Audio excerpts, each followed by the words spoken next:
அரசின் செயல்களை விமர்சிக்க குடிமக்களுக்கு முழு உரிமை உண்டு என உச்சநீதிமன்றம் அதிரடியாக தீர்ப்பு வழங்கியுள்ளது. ஜம்மு காஷ்மீரின் 370வது சட்டப்பிரிவு ரத்து செய்யப்பட்ட விவகாரம் தொடர்பாக வழக்கை விசாரித்த உச்சநீதிமன்றம் அரசின் ஒவ்வொரு செயல்களையும் விமர்சிக்க குடிமக்களுக்கு உரிமை உள்ளது என தீர்ப்பு வழங்கியுள்ளது. மகாராஷ்டிராவின் கோலாப்பூர் மாவட்டத்தில் இருக்கும் சஞ்சய் கோடாவத் கல்லூரியில் பேராசிரியராக பணியாற்றி வருபவர் ஜாவித் அகமது ஹஜாம் என்பவர். இவர் ஜம்மு காஷ்மீர் மாநிலம் பாரமுல்லாவை பூர்வீகமாக கொண்டவர். இவர் காஷ்மீரில் 370வது பிரிவு ரத்து செய்யப்பட்டதை அவரது வாட்ஸ்அப் செயலி குரூப்பில் விமர்சனம் செய்திருந்தார். இது மிகப்பெரிய சர்ச்சைகளை ஏற்படுத்தியது. ஜாவித் அகமது ஹஜாம் மீது மகாராஷ்டிரா காவல்துறை வழக்கு பதிவு செய்தது.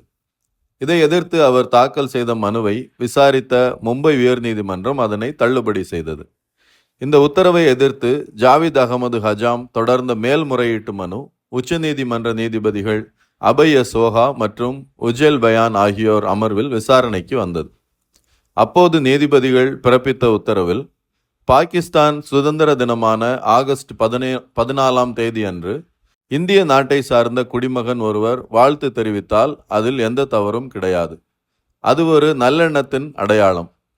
இதில் மனுதாரர் ஒரு குறிப்பிட்ட மதத்தை சார்ந்தவர் என்பதை மட்டும் வைத்துக்கொண்டு அவரது நோக்கங்களை நாட்டுக்கு எதிராக சித்தரிப்பது தவறான விஷயம். குறிப்பாக 370 சட்டப்பிரிவு மட்டுமல்லாமல் அரசின் ஒவ்வொரு செயல்களையும் விமர்சிக்க குடிமக்களுக்கு உரிமை உள்ளது. அதற்கு யாரும் தடை விதிக்க முடியாது. இந்த விவகாரத்தில் தேவையில்லாமல் வழக்கு பதிவு செய்து நீதிமன்றங்களின் நேரத்தை வீணடித்த மகாராஷ்டிரா காவல்துறைக்கு உச்சநீதிமன்றம் கண்டனத்தை தெரிவிக்கிறது என்று நீதிபதிகள் கூறியிருந்தார். மனுதாரர் மீது மகாராஷ்டிரா காவல்துறை பதிவு செய்த வழக்கை ரத்து செய்து மேல்முறையீட்டு வழக்கை முடித்து வைத்து நீதிபதி அவர்கள் உத்தரவிட்டார். இதன் மூலம் அரசின் செயல்களை விமர்சிக்க குடிமக்களுக்கு முழு அதிகாரம் உண்டு என உச்சநீதிமன்றம் அதிரடியான ஒரு தீர்ப்பினை வழங்கியுள்ளது.